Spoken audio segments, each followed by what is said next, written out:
Assalamualaikum warahmatullahi wabarakatuh. Yang terhormat Pak Hartono, SPD NTI, dan teman-teman semua yang saya banggakan. Kami dari kelompok 8 akan mempresentasikan hasil diskusi kami tentang keamanan mobil dan BIOD dalam mata kuliah Sistem Keamanan Jaringan. Baiklah, izinkan saya memperkenalkan anggota kelompok saya. Di sini ada saya sendiri, Revanzari Rahman selaku pemateri pertama, dan ada teman-teman saya, Anwar Ibrahim pemateri kedua, dan Ahmad Dafa Darmawan pemateri ketiga. Baiklah, kita masuk ke materi pertama, yaitu latar belakang. Penggunaan perangkat mobile seperti smartphone, tablet, dan laptop pribadi telah meningkat pesat dalam aktivitas pekerjaan modern. Banyak organisasi kini menerapkan konsep Bring Your Own Device atau BIOD, yaitu kebijakan yang mengizinkan karyawan menggunakan perangkat pribadi untuk mengakses sistem, data, dan aplikasi perusahaan. Penerapan BIOD membawa sejumlah manfaat, seperti fleksibilitas kerja, peningkatan produktivitas, serta pengurangan biaya penyediaan perangkat oleh perusahaan. Namun di sisi lain, penggunaan perangkat pribadi juga memunculkan berbagai risiko keamanan, antara lain kebocoran data, akses tidak sah, infeksi malware, serta sulitnya pengawasan perangkat oleh tim IT. Selanjutnya ada ancaman keamanan cyber. Ada mobile security. Mobile security adalah serangkaian proses, teknologi, dan kebijakan yang dirancang untuk melindungi perangkat seluler seperti smartphone, tablet, dan laptop. Beserta data dan aplikasi dari berbagai ancaman keamanan, keamanan mobile mencakup perlindungan terhadap akses tidak sah, baik dari pengguna maupun aplikasi berbahaya, malware dan serangan cyber seperti spyware, ransomware, dan phishing, kebocoran data yang dapat terjadi karena pencurian perangkat, koneksi jaringan tidak aman, atau aplikasi berisiko. Terakhir ada penyalahgunaan perangkat, seperti routing atau jailbreak. Tujuan utama mobile security adalah memastikan kerahasiaan atau confidentiality, integritas, dan ketersediaan data, serta menjaga keamanan akses informasi perusahaan yang dilakukan melalui perangkat mobile. Selanjutnya ada definisi BIOD, Bring Your Own Device. BIOD adalah sebuah kebijakan organisasi yang mengizinkan karyawan menggunakan perangkat pribadi seperti smartphone, tablet, dan laptop untuk melakukan tugas pekerjaan dan mengakses sistem aplikasi serta data perusahaan dalam model BIOD. Perangkat yang digunakan bukan milik perusahaan, tetapi tetap terhubung dengan jaringan dan informasi internal organisasi. Oleh karena itu, perusahaan perlu menerapkan aturan dan standar keamanan tertentu untuk memastikan bahwa penggunaan perangkat pribadi tidak menimbulkan risiko terhadap data dan infrastruktur TI. Tujuan BIOD adalah meningkatkan fleksibilitas kerja, efisiensi, dan produktivitas karyawan, namun juga harus diimbangi dengan kebijakan keamanan yang kuat untuk mencegah kebocoran data, akses tidak sah, dan kerentanan keamanan lainnya. Manfaat BIOD bagi organisasi. Yang pertama itu ada mengurangi biaya pengadaan perangkat, selanjutnya ada fleksibilitas kerja lebih tinggi, dan meningkatkan produktivitas karyawan, respon lebih cepat terhadap tugas, dan terakhir adalah skalabilitas lebih baik untuk organisasi. Resiko BIOD-nya adalah kebocoran data, seperti akses tidak sah ke sistem perusahaan, perangkat yang sudah jailbreak atau rot. Ancaman umum pada mobile device itu ada seperti malware dan spyware, phishing dan social engineering, aplikasi dari sumber tidak resmi. Statistik ancaman mobile itu ada pertumbuhan malware mobile meningkat setiap tahunnya. Jumlah varian malware mobile meningkat secara signifikan setiap tahunnya. Pertumbuhan ini dipicu oleh meningkatnya penggunaan smartphone untuk transaksi keuangan, penyimpanan data penting, dan akses sistem kerja. Android menjadi platform yang paling sering diserang karena bersifat lebih terbuka dan digunakan oleh mayoritas pengguna global.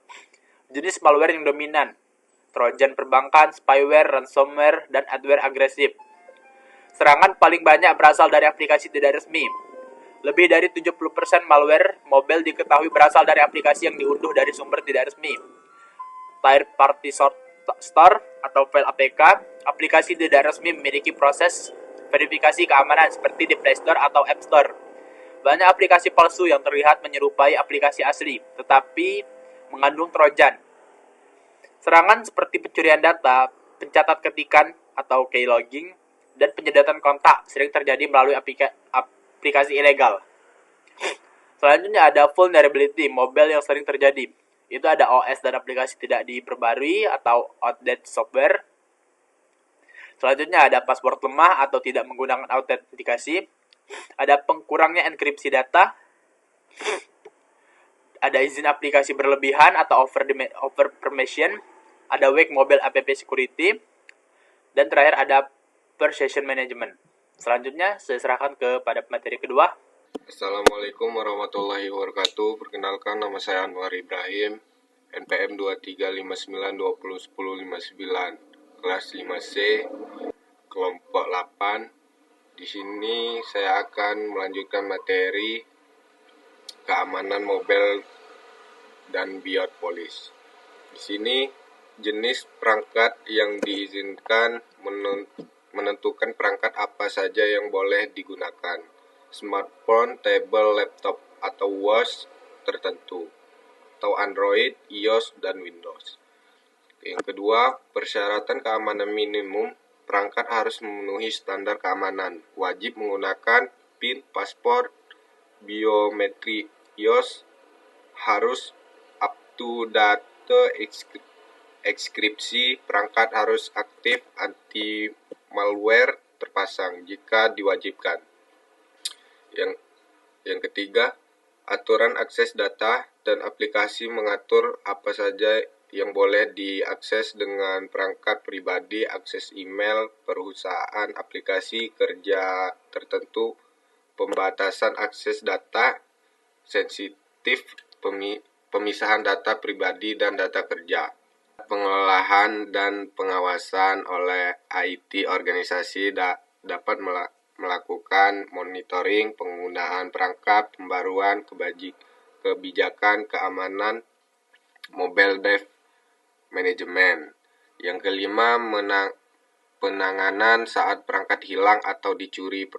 Prosedur wajib lapor segera ke tim IT, remote lock atau remote with pemblokiran akses akun. Yang keenam, privasi menggunakan kebijakan harus menjelaskan dengan jelas data pribadi yang tidak dipantau, jenis informasi yang boleh diakses tim IT, batasan kontrol perusahaan terhadap perangkat pribadi.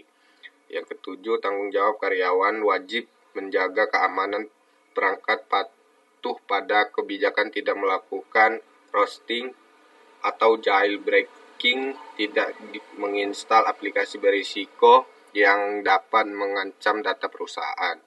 Yang kelima, sanksi atau konsekuensi pelanggaran, menjelaskan konsekuensi jika kebijakan dilanggar, seperti pembatasan akses, tindakan disiplin, peninjauan kembali pada hak BIOS.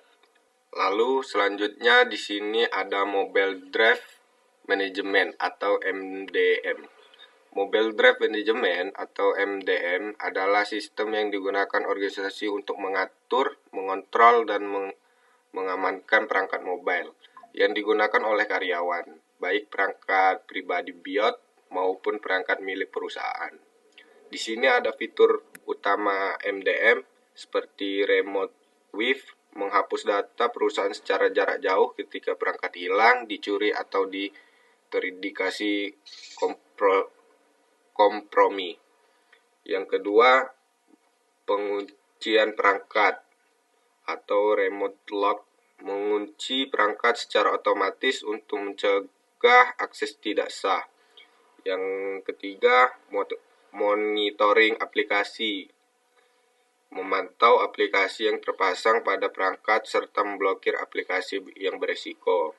Yang terakhir, enforce paspor atau enkripsi, mewajibkan pengguna paspor atau PIN biometrik serta mengaktifkan enkripsi perangkat untuk melindungi data signifikan. Lalu di sini ada Mobile Application Management atau MAM. MAM adalah pendekatan keamanan yang berfokus pada aplikasi, bukan perangkat. Biasanya digunakan pada skenario BIOS, Bring Your Own Drive, untuk melindungi data perusahaan tanpa perlu mengontrol penuh perangkat pribadi karyawan. Di sini ada pembatasan copy paste data, MAM, dapat membatasi atau memblokir aktivitas seperti copy paste, screenshot, share ke aplikasi lain. Tujuannya mencegah data perusahaan berpindah ke aplikasi pribadi seperti WhatsApp, Notes, atau iCloud pribadi. Misalnya pengguna tidak bisa copy teks dari Outlook perusahaan lalu paste ke aplikasi catatan pribadi. Yang kedua, isolasi data kerja dari data pribadi. Data aplikasi kerja ditempatkan dalam kontainer terpisah. Akibatnya data kerja tidak tercampur dengan data pribadi. Aplikasi perusahaan bisa dihapus secara selektif tanpa menghapus data personal jika akun dinonaktifkan. Hanya kontainer kerja yang dikunci atau dihapus. Contoh di ponsel, aplikasi perusahaan seperti Teams atau OneDrive dikelola terpisah dan terenkripsi. Yang terakhir, pembatasan instansi aplikasi tertentu. MEA dapat menentukan aplikasi apa saja yang boleh install untuk mengakses data perusahaan. Aplikasi mana yang diblokir karena beresiko tinggi, misalnya aplikasi files sharing ilegal. Contoh, hanya aplikasi yang terdaftar sebagai Turten boleh mengakses dokumen perusahaan. Lalu di sini ada enskripsi pada mobile. Enskripsi pada mobile adalah mekanisme pengamanan yang mengubah data menjadi bentuk yang tidak dapat dibaca atau ciphertext kecuali oleh pihak yang memiliki kunci deskripsi. Tujuannya adalah melindungi data di perangkat maupun data yang dikirimkan dari ancaman pencuri, penyadapan, dan akses ilegal. Di sini ada contoh enskripsi pada aplikasi. Aplikasi tertentu menerapkan enskripsi tambahan untuk melindungi data sendiri. Contoh aplikasinya WhatsApp, end-to-end encryption, mobile banking, atau TLS, SSL plus encryption API. Manfaat data sensitif dalam aplikasi tetap aman walaupun sistem disusupi melindungi data yang terdapat dalam kontainer aplikasi kerja pada MAE. Dan di sini fungsi enskripsi pada keamanan mobile. Yang pertama, melindungi data sensitif seperti kontak, paspor, email kerja, atau dokumen penting. Yang kedua, mencegah akses tidak sah, bahkan jika perangkat hilang atau dicuri, diretas secara fisik. Yang ketiga, menjamin kerahasiaan komunikasi. Contohnya seperti chat end-to-end encryption di WhatsApp atau Signal. Yang keempat, mendukung kebijakan BIOS atau MAM.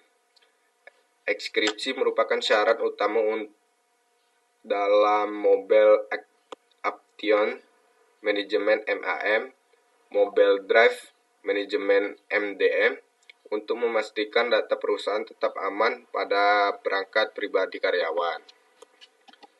Dan di sini ada autentikasi dan orientasi pada mobile security. Pengertian autentikasi adalah proses untuk memastikan bahwa pengguna yang mencoba mengakses sistem dalam benar orang yang sah. Tujuannya mencegah orang lain masuk tanpa izin. Di sini ada jenis autentikasi pada mobile. Paspor atau PIN, pattern, cara paling umum, rentan jika paspor mudah ditebak. Biometrik.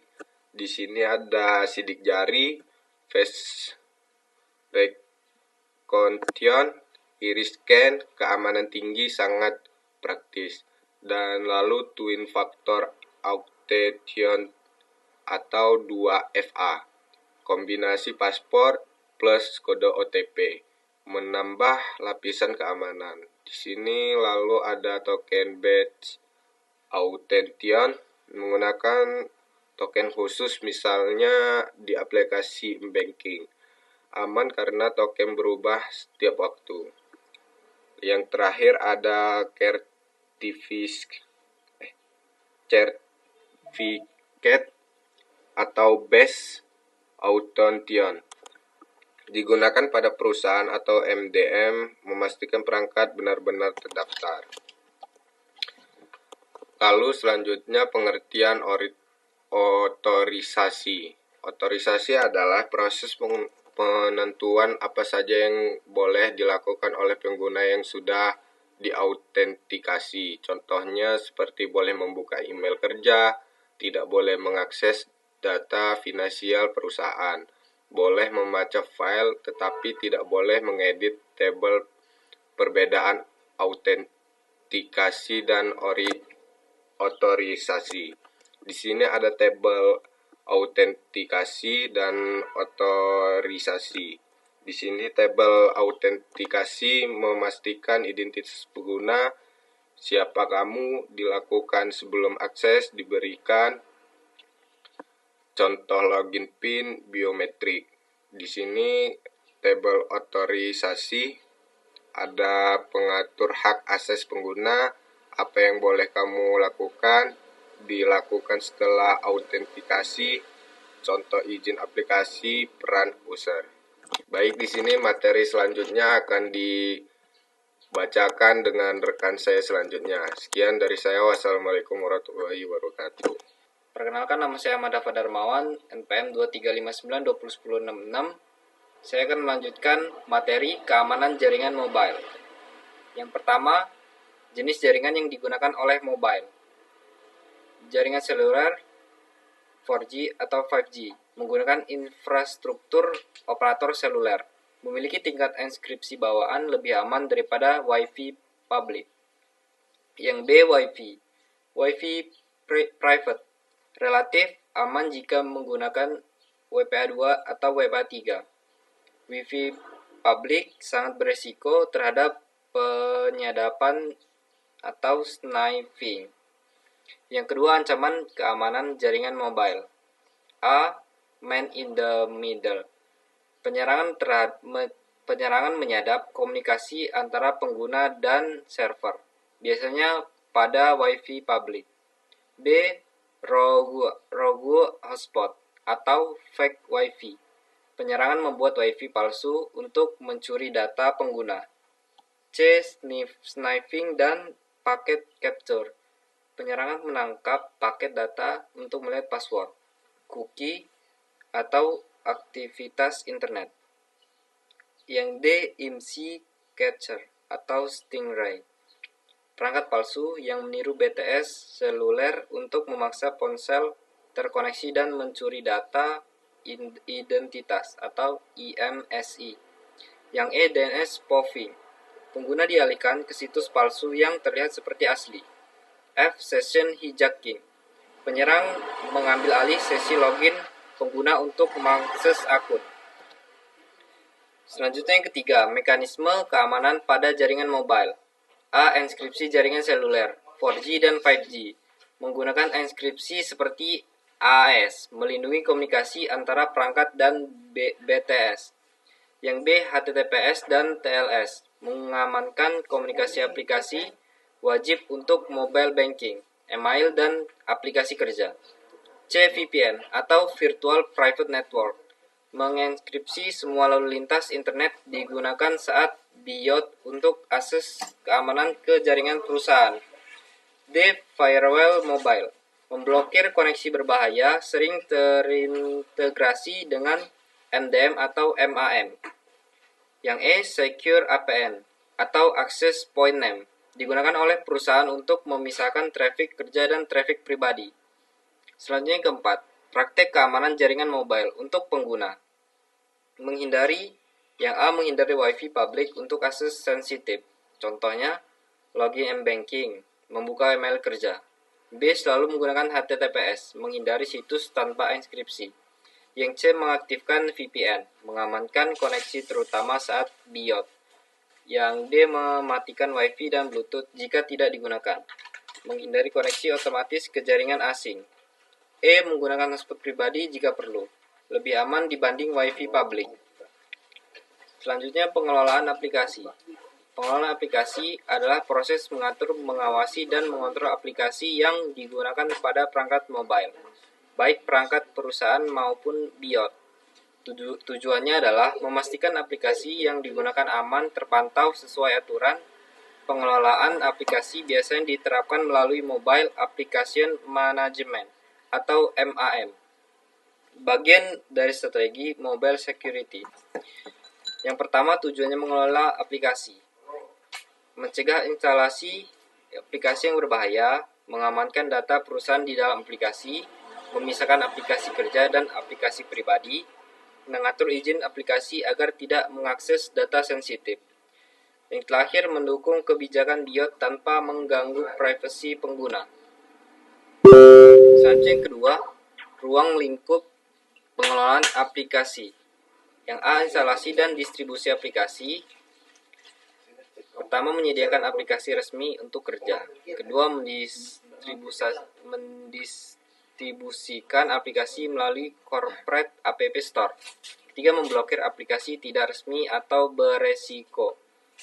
Yang B, pembaruan aplikasi.